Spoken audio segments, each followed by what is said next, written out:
چۆن پێشوازی لە ساڵی نوێ دەکەیت؟ خەون و ئاواتت بۆ داهاتوو چییە؟ ساڵی 2017 بەڕاستی ساڵێکی ناهەموار بوو لە بۆ هەموو گەلی کوردستان و حکوومەتی هەرێمی کوردستان.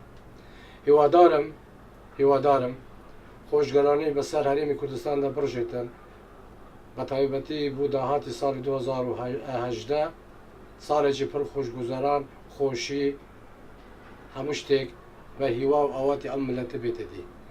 دووبارە داخوازم لە خوای گەورە هیوادارم کە ملەتی کورد بە ئامانج و بە هەموو هیوای خۆی بگاتن و خۆشگوزەرانی لە بۆ هاوڵاتیانی هەرێمی کوردستان بگەڕێتەوە و بەخۆشی و بە شادی.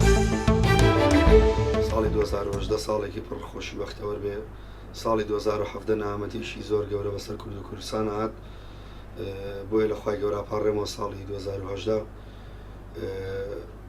خێر و خۆشی بچێتە ماڵەکانی ئێمە و هەموو لایەک پیرۆز بێ لە هەموو لایەک و هیوام سەرکەوتنی هەموو لایەکە و هەر سەرکەوتنی شەبێنی ئینشاڵڵا.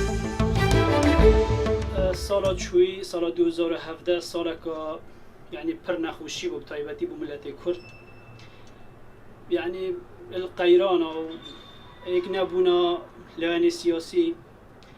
هیڤیام ئەوەل یەکەم جار لەوانەی سیاسی ساڵا 2018 بکەنە ساڵا خۆشیە بۆ ملەتی کورد، بۆ هاوڵاتی کورد،